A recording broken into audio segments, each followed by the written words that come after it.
또 성원해 주셔서 고국 방문을 잘 마치고 왔습니다. 오늘 또 손님들 좋으신 주님의 이름으로 환영드립니다. 누구나 다 그렇듯이 집에 오니까 집이 제일 좋더라 하는 이야기가 나오더라고요.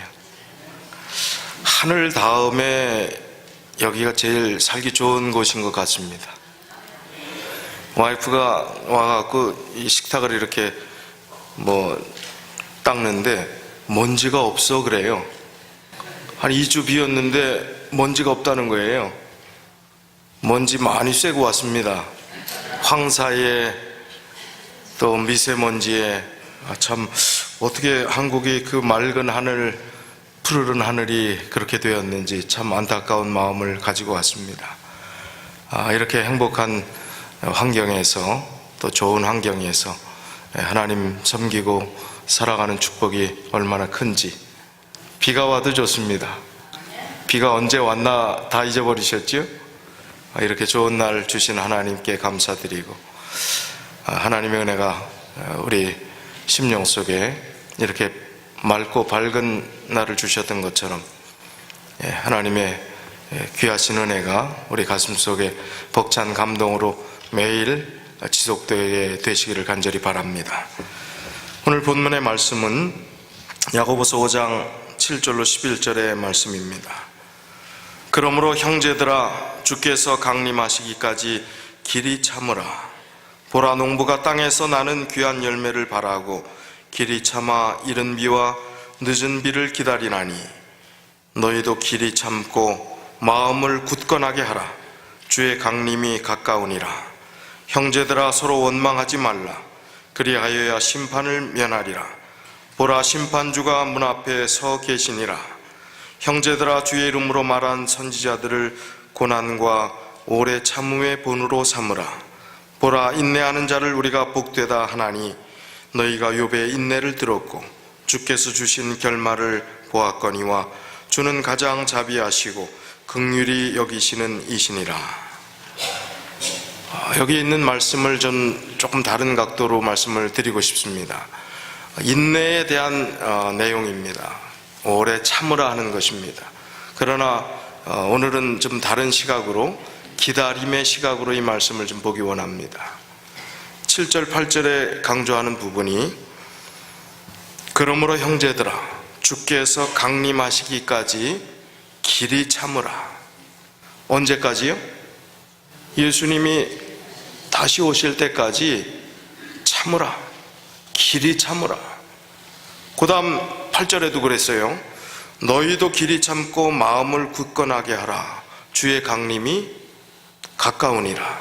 예수님의 재림을 계속해서 강조하면서 예수님의 재림이 가까우니 예수님이 재림하실 때까지 너희가 길이 참으라, 견뎌라, 인내하라, 오래 참으라 하는 말씀입니다. 자, 오늘 우리가 조금 잊어버렸던 우리의 자화상을 좀 찾아보길 원합니다. 오늘 우리의 이름이 무엇입니까? 애드벤티스트라는 이름을 가진 우리들의 본질을 한번 되짚어 보길 원합니다. 재림 성도라는 이름을 우리가 가지고 있습니다. 우리가 안식일 교회에 나가는 것보다 애드벤티스트라는 단어가 더 우리가 익숙한 단어가 되었습니다. 재림 성도들입니다. 재림을 기다리는 성도입니다. 어떤 교파, 어떤 교단을 다 합쳐놓는다 할지라도 교회 이름 자체가 재림을 기다리는, 그 재림을 고대하는 이름을 가진 교파는 없습니다. 기독교의 유일한 소망이요 희망이고, 또 우리가 가장 간절하게 바라는 신앙의 첫 번째가 되어야 될 중심이 바로 예수님의 재림인데, 재림 성도로 예수님의 재림을 우리가 얼마나 기다리고 살았는가 하는 생각들을 해봅니다.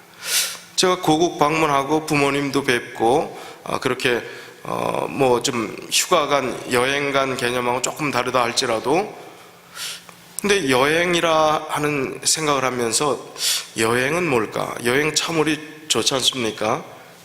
다음 주 일요일 날 여행 특강도 저희가 문화교실에서 하는데요, 여행이 주는 유익은 굉장히 큽니다. 그런데 가만히 생각해 보면 집에 와서는 어디가 제일 좋다고 그래요? 시컨 좋은데 아주 다 여행하고 와서 제일 마지막에는 내 집이 아무리 오두막살이라도 어디가 제일 좋다? 스윗 홈. 예, 내 집이 최고다. 내 집이 제일 좋다 그럽니다. 자, 그럼 여행을 정의한다면, 그런 의미에서 정의한다면 여행은 착각이다. 여행은 착각인 것 같아요. 여행 가면 좋잖아요. 가기 전부터 설레지 않습니까? 좋은 경치, 전혀 가보지도 못한 멋진 풍경들이 나옵니다. 낯선 환경, 낯선 문화, 여러 가지 색다른 그런 풍경들, 또 맛있는 먹거리, 여러 가지 생각하면 참 여행은 즐거운 것 같습니다. 그런데 집에 돌아오면 그렇게 좋으면 거기서 살지. 집에 왜 들어옵니까? 집이 있기 때문에 들어오는 거지요. 근데 집에 와서는 똑같이 내 집이 최고다. 저는 이 여행을 하면서 야구 경기가 생각이 나더라고요. 야구 경기야말로 우리 인생살이의 모든 것들을 다 포함하는 그런 인생의 단면을 보여주는 그런 비유하기 좋은 경기인 것 같습니다. 자, 야구 경기를 하면 어떻게 됩니까? 경기 룰을 대략 아시지요? 이제 타자가 서서 어떻게든지 그 홈에서부터 나가기 위해서 1루를 밟든지 2루, 3루 아니면 홈런을 쳐갖고 다시 돌아오든지 간에 나가려고 애를 씁니다. 자, 타자는 나가려고 죽으라고 애를 쓰고 투수는 어떻게 해요? 어떻게든 못 나가게 하려고 죽이려고 합니다. 9-4-1생으로 어떻게 해서 잘 맞아갖고 나갔어요. 자, 1루에 나간 그 주자를 어떻게 하려고 그래. 또 죽이려고, 발만 살짝 뛰면 그냥 막 죽이려고 공을 던지고 애를 씁니다. 또 거기서 살려고 어떻게든 또 도루를 해요. 다음 루로 가기 위해서, 2루로 가기 위해서 죽이려고 하고 살려고 하고 하는 아주 치열한 경쟁이 벌어지고 어떻게 9-4-1생으로 나중에 이제 홈으로 들어옵니다. 홈으로 들어오는 걸 뭐 한다고 그래요? 홈인. 예, 홈으로 들어와요. 그걸 왜 홈이라고 했을까? 예. 홈으로 들어올 때 어떻습니까? 그 기분이 1루, 2루, 3루 있을 때 기분보다, 안타를 쳤을 때 기분보다 어디에 들어왔을 때가, 홈에 들어왔을 때가 가장 행복한 거예요. 많은 사람들이 환호를 합니다. 홈에 들어왔을 때. 인생이 똑같은 것 같아요. 우리의 삶이 치열한 경쟁 사회 속에서 내가 지금 1루에 있는지 2루에 있는지 3루에 있는지, 혹시 도루 중인지, 아니면 도루하다 견제를 받고 있는 중인지, 그러나 우리는 가야 될 곳은 분명히 홈밖에 없어요. 그 홈이 야구에서 이야기하는 그 홈, 그것도 그렇게 편안하고 환호를 받는 홈이라고 한다면, 우리는 이 인생살이에서 여행 갔다 돌아와도 우리의 홈이 제일 좋다고 이야기를 하는데, 스윗 홈이라고 이야기하는데, 영원한 안식을 줄 수 없는 이 땅에서도 좋다고 하는데, 우리 가야 될 원래의 홈, 본질의 고향, 그것은 어디입니까? 하늘나라가 우리의 홈인 것입니다. 그 하늘나라를 그리워하는 그 마음, 고향을 그리워하는 마음이 홈식 한다고 그러잖아요. 하늘나라를 그리워하는 그 홈식이 우리의 생애 속에 얼마나 있었는지, 재림을 사모하고 기다리는 마음, 내가 가야 될 곳이 하늘나라인데 예수님께서 다시 오셔서 우리를 인도해 주시겠다고 하셨던 그 약속을 우리가 얼만큼 고대하며 기다리고 재림 성도로 살아가고 있느냐 하는 것입니다. 정말 홈이 그렇게 아늑하고 편안한 곳이라면 우리의 영원한 쉼, 영원한 행복, 더 이상 고생하지 않고 경쟁하지 않고 치열하게 살지 않아도 될, 더 이상 아프지도 병들지도 외로워하지도 않을 그 영원한 하늘나라, 그 홈을 그리워하면서도 그 나라를 위해서, 또 그 기다림을 어떤 마음의 자세로, 또 그 나라를 가기 위한 그 마음의 태도들이 어떠한가, 우리가 다시 한번 되짚어 보길 원하는 겁니다. 재림의 소망, 재림을 기다리는 마음, 우리가 얼마나 간절한가, 우리가 다시 한번 좀 생각해 보겠습니다. 이 세상은 때가 있습니다. 기다림의 때가 필요합니다. 기다림이라는 것이 무조건 나쁘지 않습니다. 기다림이 오히려 우리를 더 성숙하게 해주는 많은 축복들이 거기에 담겨져 있습니다. 제가 한국에 2주 동안 이제 안식일을 보냈는데, 첫 번째 주말은 의정부에 있는 한 교회에서 주말 부흥회를 했습니다. 그 교회는 제가 작년에도 갔던 교회예요. 근데 올해 또 오라고 그래서 또 갔습니다. 작년에 교회 건축을 시작한다고 이제 곧 건축 허가가 나서 이제 새 교회에 내년에 오면 새 교회에서 예배를 드리게 될 것이라고 그랬습니다. 그런데 갔더니 건축 허가도 안 났어요. 한국은 이렇게 상가 교회들이 있습니다. 그 교회가 상가가 한 4층 정도 되는 상가를 본인들 소유로 가지고 있는데, 그 상가는 팔렸어요. 9월 말이면 비워줘야 하는데 허가가 아직도 안 났어요. 큰일 났습니다.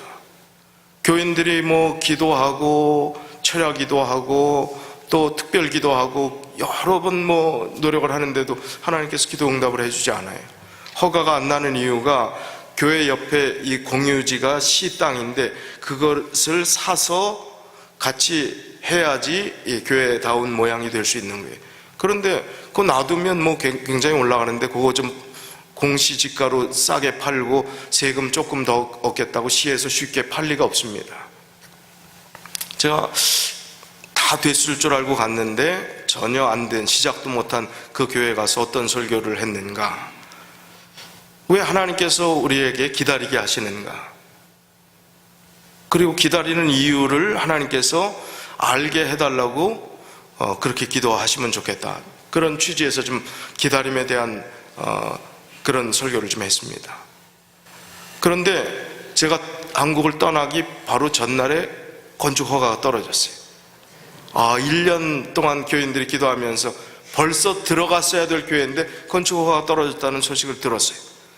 근데 그 담임 목사님 하는 이야기가, 작년에 떨어졌으면 우리가 굉장한 손해를 봤을 겁니다. 근데 굉장한 이익을 보게 됐습니다. 그렇게 이야기를 해요. 건축 헌금이 한 5억 정도 모자르는데 그때 됐으면 그냥 생각 안 하고 덜컥 시작해서 굉장히 어려움이 있었을 것 같다는 거예요. 그런데 지연되면서 지혜와 또 여러 가지 뭐 정보들을 종합해 갖고 지경을 해서 교회가 직접 건축을 운영을 해 갖고 한 3억 정도 줄일 수 있는 방법을 찾았다는 거예요. 그리고 그때 허가가 났으면 7천만 원을 그 땅값 외에 그거 이제 프리미엄이 붙은 그 비용을 시에다 내야 됐다는 거예요. 근데 지금은 그 제도가 없어져 갖고 7천만 원을 안 내도 된대요. 그러니까 1년 기다린 보람이 있습니까? 뜻이 있었습니까? 분명히 뜻이 있어요. 그리고 거기 뭐 건물 조금 늦게 가는 것도 뭐 비용을 조금 올려주더라도 더 문제 없을 것 같다. 한국은요, 건축이 얼마나 빨리 진행되는지 올해 안에 다 끝날 것 같답니다. 지금 아직 시작도 안 했는데요. 큰 교회예요. 제법 큰 교회인데도 그렇습니다. 기다림이라는 것이 우리가 손해되는 것 같고, 어떤 면에서는 여러 가지 우리의 상식과 우리의 판단에서 맞지 않는 것 같다 할지라도 하나님께서 우리에게 가장 좋은 것을 주시기 위한 기다림이 필요합니다. 왜 예수님께서 더디 오시는가? 예수님 빨리 오셨으면 좋겠습니다. 정말 내 돌아가신 남편도 빨리 뵙고 싶고, 내 잃어버렸던 가족들 다 빨리 만나서 하늘나라에서 정말 행복하게 사는 그날을 손꼽아 기다립니다 하는 것이 우리 재림 성도의 기본 자세와 마음이 되어야 합니다. 그런데 정말 그렇습니까? 예수님 정말 이 시간에 당장 오셨으면 좋겠습니다. 손들라 그러면 뭐 좀 미안하실 것 같아서 손들지 마시고 마음으로 한번 대답해 보십시오. 지금 빨리 오셨으면 좋겠습니다. 뭐 여러분 뭐 아멘 소리 잘 안 하는 거 아니까 그냥 뭐 다른 분들 강사님 오시면 아멘 잘하는 거 제가 알아요. 근데 여러분 마음속으로 다 아멘 하시는 것도 또 압니다. 자, 우리 마음속으로 한번 대답해 보세요. 정말 예수님 지금 오셨으면 좋겠습니까? 아직 준비가 좀 덜 됐습니까? 아유, 갯돈 열심히 부었는데 내가 2달만 있으면 타는데 그건 좀 타먹어야 되지 않겠습니까? 예수님 오신다면 내가 어떻게 주님 맞이할 수 있을까? 재림 성도로 살아가는데 예수님 오시는 것이 우리의 정말 최종 목표고 그것을 위해서 신앙생활을 해왔는데 지금 예수님 오신다면 어떻게 될 것인가에 대해서 가슴이 철렁 내려앉고 준비가 되지 않았다고 생각하고 우리의 삶이 흐트러져 있다면 그건 큰 문제가 아닙니까? 우리가 다시 생각해 봐야 될 그런 모습이 아닌가, 그렇게 말씀을 드려보는 것입니다. 하나님께서 기다리시는 것은 성경의 전체의 사상 중에 딱 한마디로 재림이 지체되는 이유 하나를 꼽는다면 한 영혼이라도 멸망받는 것을 원치 않으시기 때문에 하나님께서 기다리시는 것입니다. 하나님의 기다림을 우리가 이해하고 우리도 영적 기다림의 시간들을 가치 있게 보내야 합니다. 기다림은 은혜가 되어야 합니다. 조바심이 되면 우리의 신앙이 잘못된 것입니다. 은혜가 되어야 됩니다. 이런 좋은 글이 있습니다.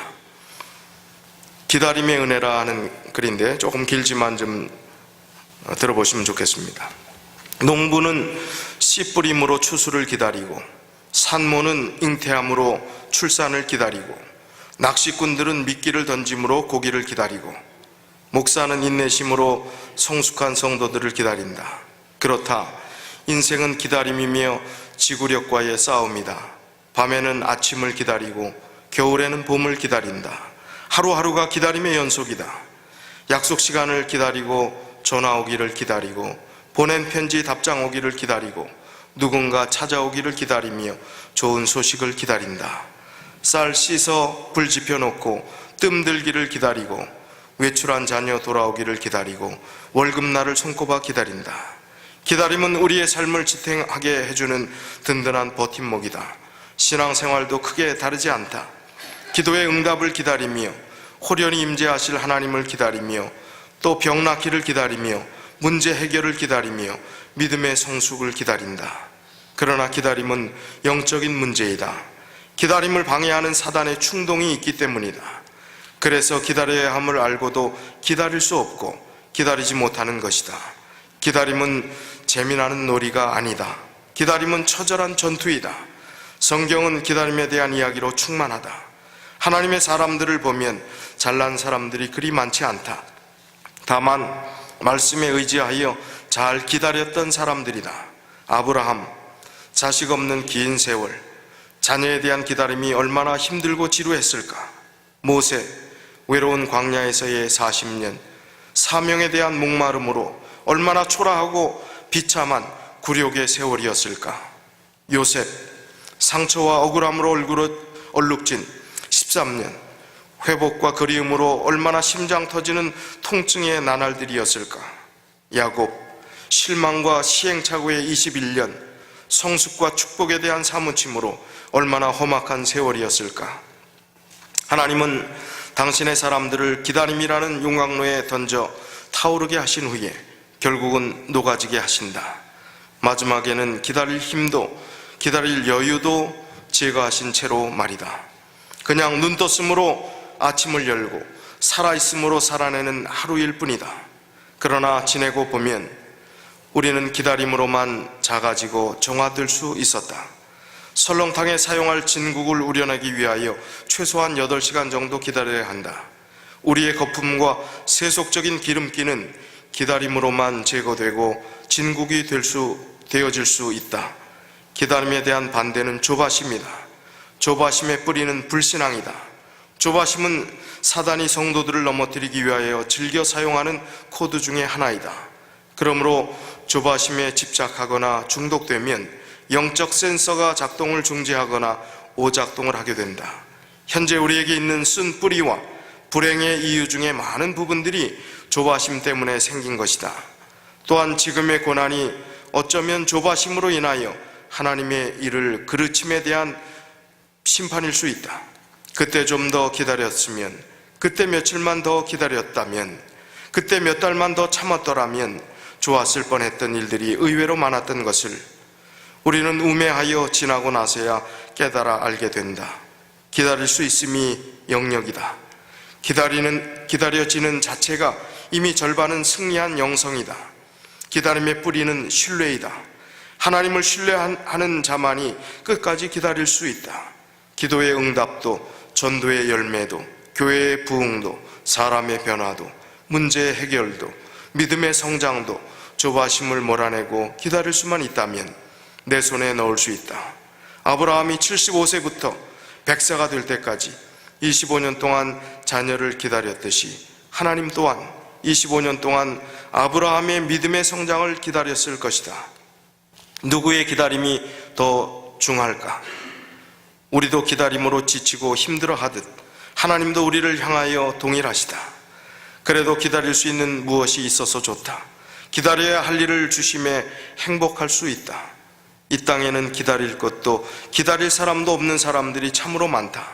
몸이 아프지만 건강을 기다릴 수 있다면 그것은 축복이다.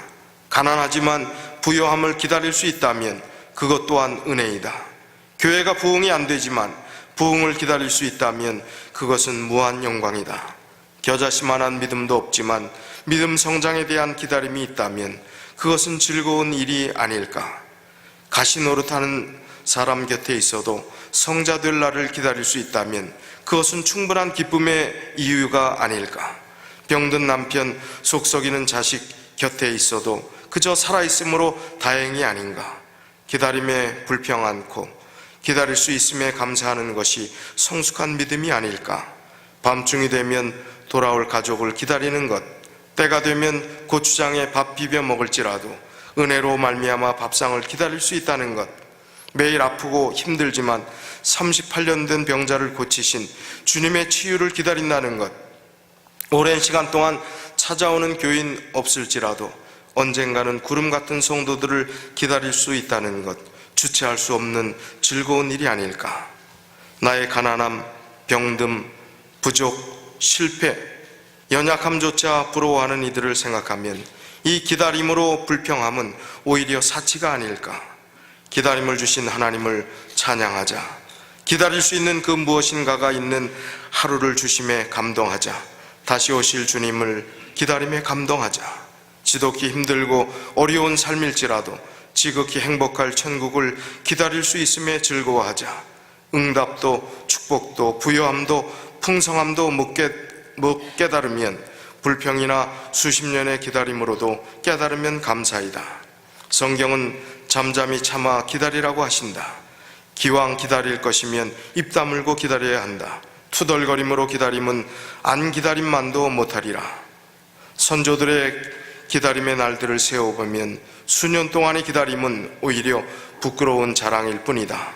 내 원수의 목전에서 상을 베푸실 하나님을 묵상하며 악을 손으로 바꾸실 하나님을 신뢰하며 모든 일을 합력하여 선하게 하실 하나님을 바라보면 기다림은 오히려 영광이 된다. 그날이 천년이라 할지라도 말이다. 그러나 기다림은 결심과 의지로 되는 것이 아니다. 하나님의 은혜로만 가능하다. 나는 기다릴 수가 없다. 기다림에 실패한 흔적으로 충만하다. 그래도 기다리기로 결심하라. 그러면 기다릴 수 있는 새 힘을 공급하여 주실 것이다. 사단의 충동하고 조종하는 조바심과 중단하고 포기하라는 압력에 동의하지도 굴복하지도 마라. 반드시 하나님은 하나님의 시간에 오신다는 말씀에 동의하라. 마침내 기다림으로 씨를 뿌린 자는 기쁨으로 단을 거두리로다. 또다시 기다려야 하는 오늘을 기회로 주신 사랑하는 주님으로 인하여 주체할 수 없이 행복할 수 있어 즐겁다. 참 얼마나 좋은 글인지요. 여러분, 주님께서 더디 오신다 할지라도 이 기다림이 은혜로 우리 마음속에 깊이 행복으로 다가왔으면 좋겠습니다. 투덜거림이나 불평이나 고통이 아니라 이스라엘 백성들이 가나안 땅에 들어가지 못한 이유는 불평, 불만이라고 그랬어요.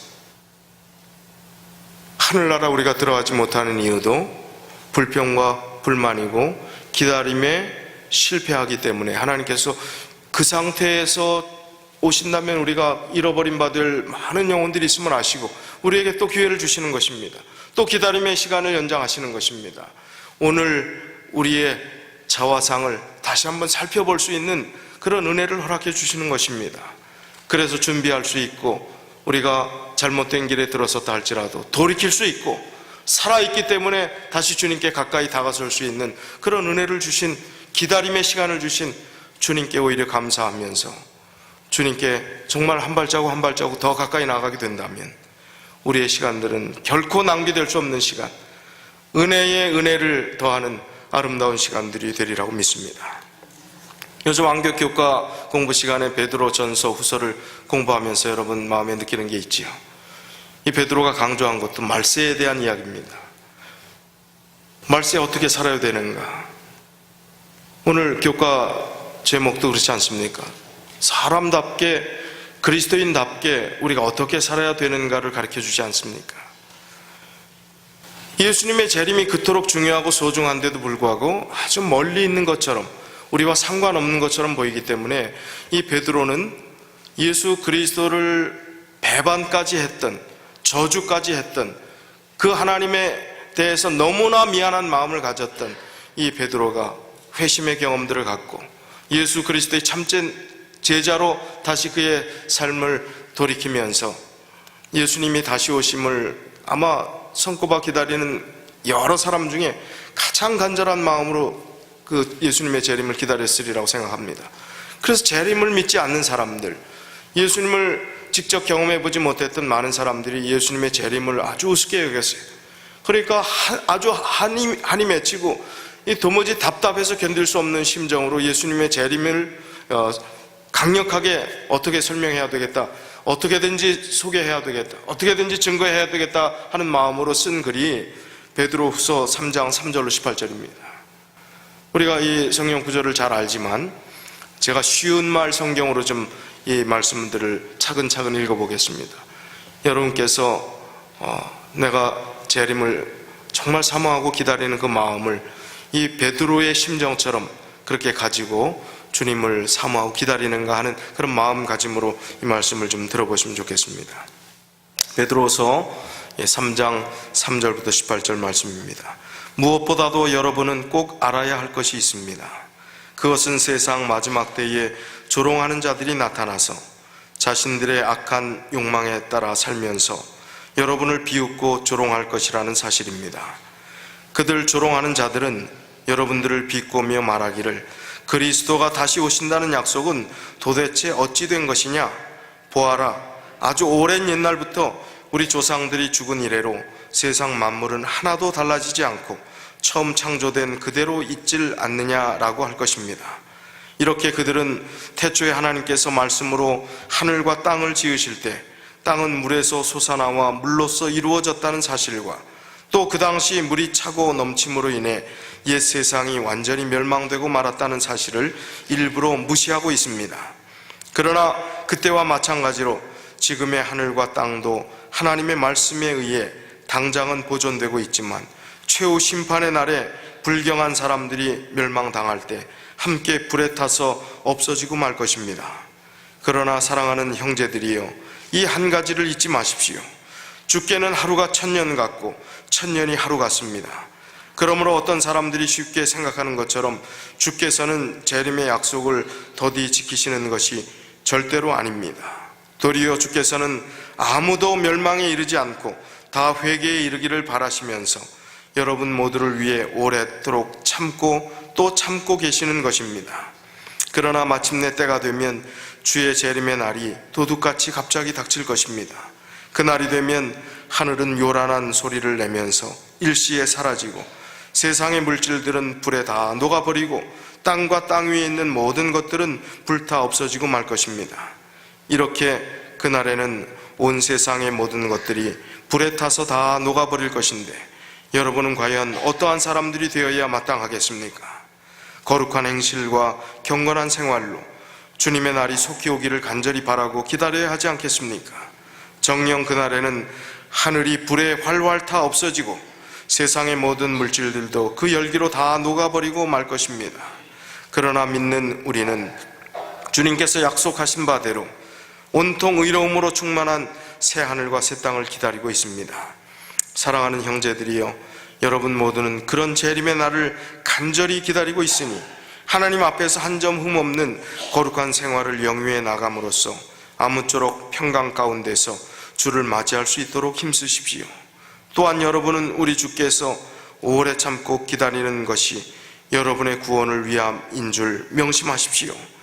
우리의 사랑하는 형제 바울도 하나님께 받은 신령한 지혜로 이와 같이 편지를 여러분에게 썼습니다. 나처럼 바울의 모든 편지들에서도 이러한 것들, 곧 세상 종말과 주의 재림에 관한 일들에 대해 언급하고 있는데, 그 중에는 이해하기 어려운 부분들도 덜어 있어서 무식한 사람들과 믿음이 약한 사람들이 다른 성경들에 대해서도 그랬던 것처럼 이런 것들도 제멋대로 엉뚱하게 해석하다가 스스로 파멸에 이르고 있습니다. 그러므로 사랑하는 형제들이여, 여러분은 이미 이 같은 사실을 알고 있는 만큼 악한 자들의 미혹과 속임수에 휩쓸려서 여러분의 믿음을 잃는 일이 없도록 정신을 바짝 차리십시오. 그리하여 도리어 우리 주시요 구주이신 예수 그리스도의 은혜와 그분을 아는 지식에서 날로 자라가기를 바랍니다. 영광이 이제와 영원토록 주님께 있기를 빕니다. 아멘. 베드로의 심정이 좀 느껴지십니까? 얼마나 간절하고 애절하면 이 성경 구절이 길은데 뺄 수가 없어요. 중간에 자를 수가 없어요. 이 베드로의 그 심정을 그대로 잘 전해드리면 좋겠다. 그래서 좀 쉬운 성경으로 베드로가 지금 여러분에게 개인에게 호소하고 강조하는 것처럼 좀 읽어드리고 싶은 그 마음으로 제가 여러분들께 이 말씀을 드렸습니다. 주님의 재림의 기별은 아무리 강조해도 지나치지 않은 것입니다.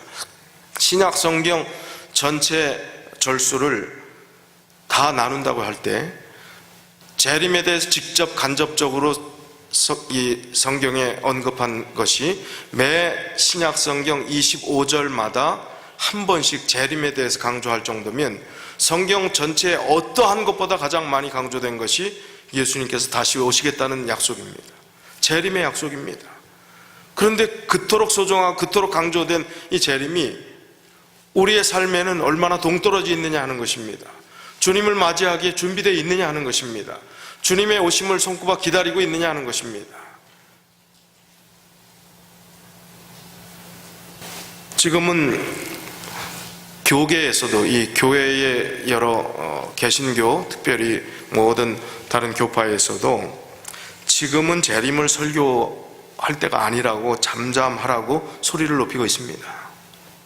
부유하게 잘 살고 있고 과학이 발달한 이 세대에 성도들에게 말세에 대한 설교로 겁을 줄 필요가 없다는 것입니다. 재림에 대한 설교는 남발하는 것이 아니라고 이렇게 표현합니다. 아니, 재림에 대한 설교를 남발이라니, 이게 말이 되는 얘기입니까? 지금 그런 흐름으로 가고 있다는 것입니다. 어떤 목회자는 이렇게 기도한다고 합니다. 주님, 우리 교회는 개척교회입니다. 좀 더 교회가 부흥한 후에 오십시오.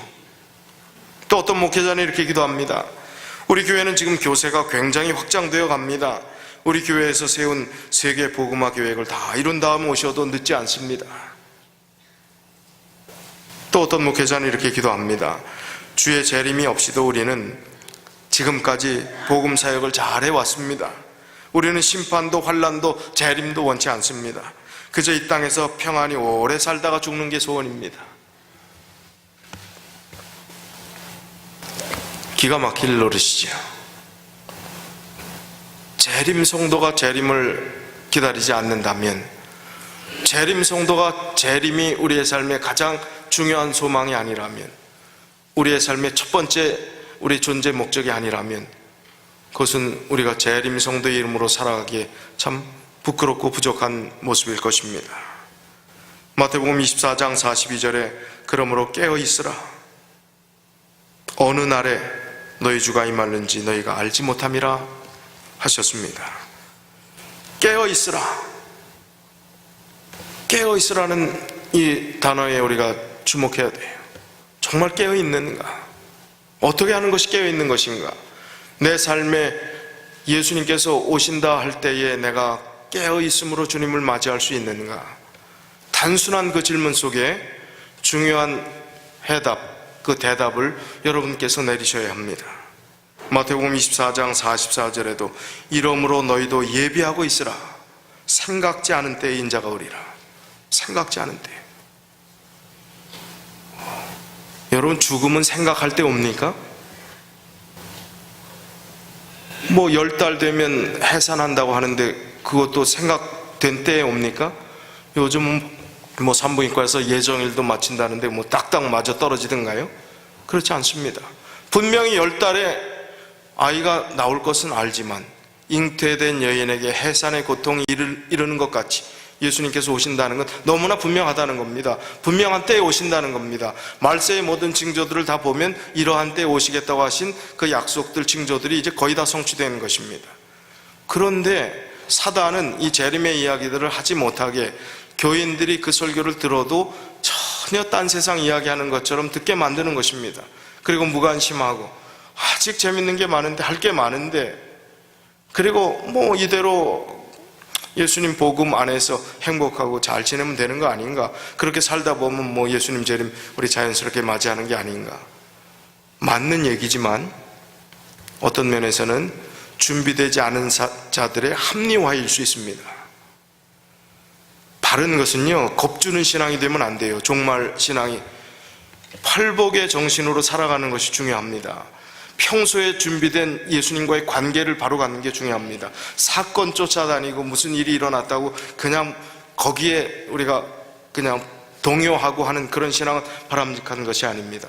주님과의 바른 관계를 맺고 오늘도 어제도 내일도 변함없는 신앙을 하는 그 모습이 중요한 것입니다. 그러나 그것이 합리화될 수 있다는 거예요. 아무것도 안 하면서 그냥 편안하게 교회 안에서 준비도 안 하면서 나는 주님 안에서 바른 관계를 맺고 살아있는 것처럼, 안전한 것처럼, 그냥 평안한 것처럼 생각하면서 합리화하고 잊어버리고 있다는 게 문제라는 것입니다. 그렇게 되었을 때는 예수님께서 정말 갑자기 오셨을 때, 갑자기라는 이 단어를 한번 생각해 보십시오.